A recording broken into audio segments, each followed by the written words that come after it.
Hey, Ollie here. Hey, Ollie. G'day, Ian. Elliot here from News Talk.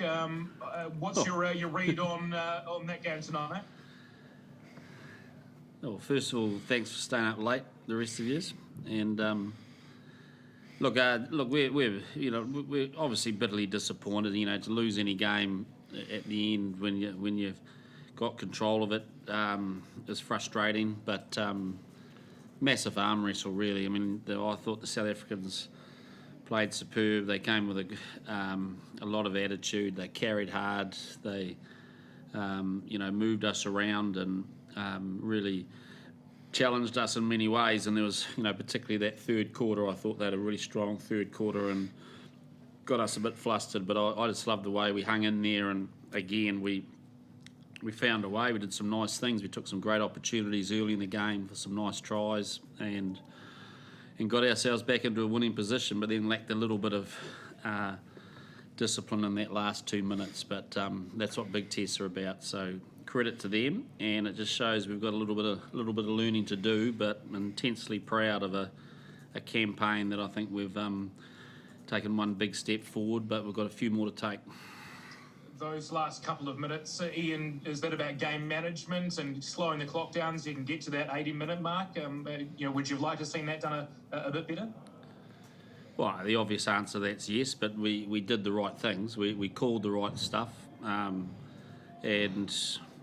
between there was just a ruck there, we weren't quite as accurate as we needed to be, and that's the margins at this particular.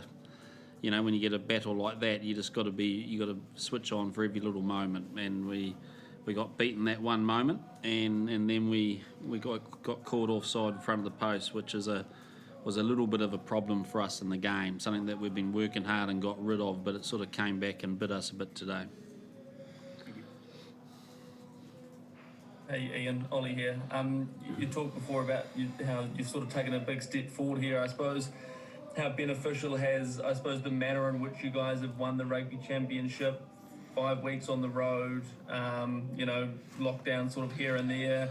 How beneficial do you think that will be for your group going forward? Oh, look, I've got no doubt that we've grown considerably. I'm very, very proud of the way the guys have handled the last 5 to 6 weeks. This man next to me is, I think, led superbly along with our leaders, and we've got a really tight group that's really, really sort of excited about growing. And we approach these last 2 tests as a real chance to test ourselves against a foe that we know plays a style that can suffocate you. And we had, and I think we got some good lessons out of that, and we showed that we can deal with it. But we also showed that we need to deal with it for longer periods in a game. So overall, it's a good step for us. It's been a great championship, and now we're going to have a little bit of a break, unfortunately in Australia rather than New Zealand, and then get ready for the Northern Hemisphere side. And Ardie, just one for you as well. How much do you think the team has grown over the last 5 weeks? Time on the road is never easy, especially not being able to go back to New Zealand as you normally would. So how much do you think this group has grown and will benefit from this time together, and I suppose the challenges that you guys have faced?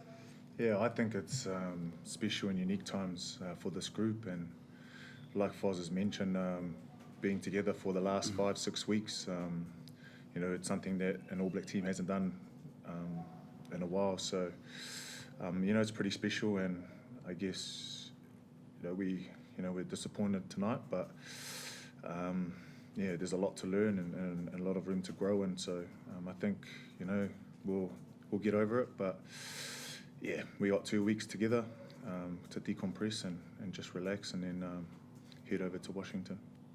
Cool. Thank you. G'day, Ian, Ardie, Tom here. Ardie, were you guys caught a little bit unawares, I guess, with the amount of expensive plays from the box early on?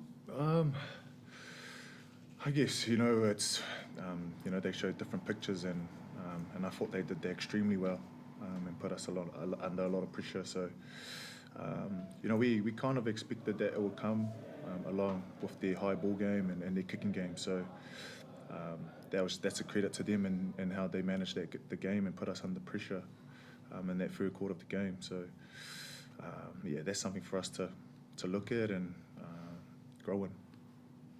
Awesome. And Ian, just for you, you mentioned the last three quarters probably didn't quite go the way you'd hoped. I mean, did you get the impact off your bench that you've been hoping for?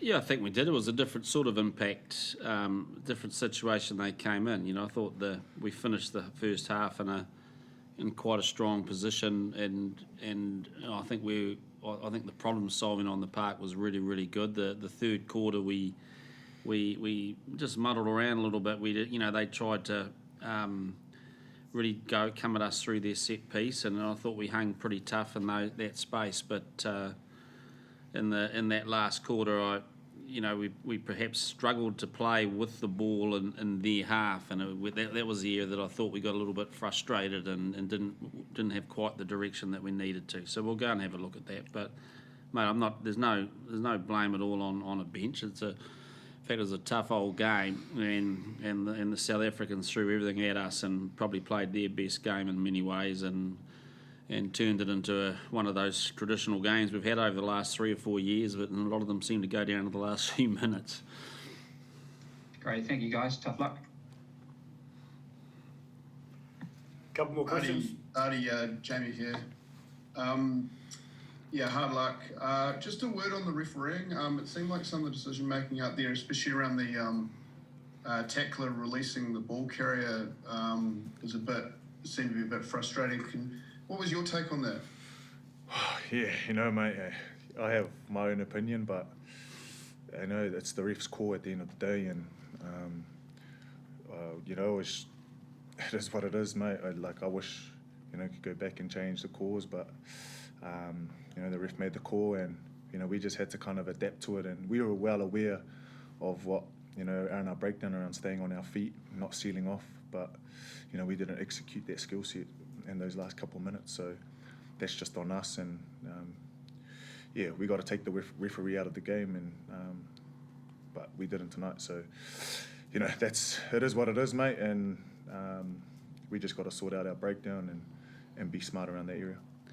Just one thing I will say there, Jamie, just to add to that, was a little bit different, but it's actually a thank you to Luke Pearce and Matthew Carley for coming down. I think it's having a couple of Northern Hemisphere referees down here has been important for the integrity of the tournament, and they've I know it's their job, but they've still said yes to the option to come down here, and again they've been living in isolation as well. So I think they deserve a bit of a thanks, and I think it's good for us because we've had a year and a half not been ref by Northern Hemisphere referees, and so I think the experience will be good for us.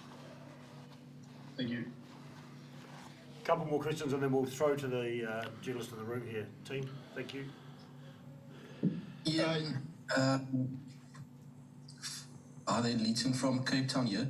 Just on the back-to-back tests versus South Africa, how beneficial do you think they were for your team after just playing Australia, Argentina, and mostly running away with the games in 2020? And do you feel there's scope for more back-to-back tests versus teams like South Africa and then Australia as well? Well, I don't want to talk too much about the future. I mean, the Rugby Championship, I think, schedule's pretty well set for the next few years, and I think they are going back to having 2 tests in a row against an opponent. So I think that's what it's going to be anyway, which is I like it. I think it's a good spectacle for the public. I think we said before the first test against South Africa, we just love playing them, and we missed not playing them last year, and so it was great having them here for this tournament, and we just sort of the last 2 weeks have shown the sort of games that we can have, particularly tonight, and I think that's it was a great spectacle. There was plenty of options, and another nail biter, unfortunately, for us coaches. Last question, takes on the call, or we'll wrap it up. Yeah, I got just one here. Hey, Ardie, it's Mark Hinton here. Can you just talk about, I guess, your big takeaway from the last last 7-8 days playing these 2 tests back to back against South Africa. What do you think you and the team have taken from, clearly being challenged so much by this very good? Yeah, I guess the biggest kind of takeaway is that we're probably not where we want to be in terms of our game and in terms of our game and where we want to be and how we want to play the game. So Africa showed that and put us under pressure. So I guess the biggest learning is working on the areas that we need to grow in and to move forward. Thanks, Mark. We'll wrap it up there for the Zoom. Just got a quick couple of questions. Yeah. Just in terms of the duration of this tour, it's been kind of like the same as a World Cup. Matches week after week, tough, high caliber stuff. How do you think it sets up? I mean, are you looking forward to the next version in 2023? Does this set you up well for that? I know there's a lot in between, but it must be a good sort of benchmark. Yeah, look, it is what it is. I think when you, have we learned anything that'll hold us instead for 2023?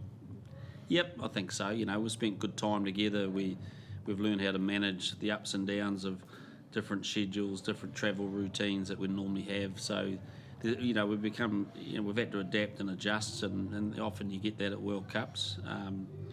But the thing with us is that, we've got an eye on that, but it's only one eye, and the thing I love about the international game is that you can't really look too far forward than what's happening next week. And, we just love the moment. We're trying to take steps in growth of our game, and I think if you look at the last 4 to 5 months, we've made some good steps, and so now we're looking forward to going on a Northern Hemisphere tour. We're going to play some different teams again that we haven't played for a couple of years, their style. And so, some great learning moments, but at the same time with us, we want to go out there and win.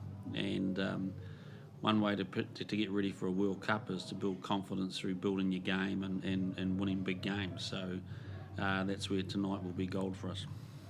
Did clinching it last week take anything at all out of tonight's performance, you think? The what, sorry? Did clinching the title last week take anything at all out of tonight? Nah, look, no excuses whatsoever in that regard. I think we, I think that was at this media conference last week, I sort of said, how special it would be for this team to go and get 6 out of 6 and chase a Grand Slam, and we were excited by that, weren't we? And when I say excited, it was something that we really targeted. So, we really wanted that game tonight, and so did South Africa, and that's what I love about test matches. They're supposed to test you to the nth degree, and we did, and they came out on the right side, so good on them.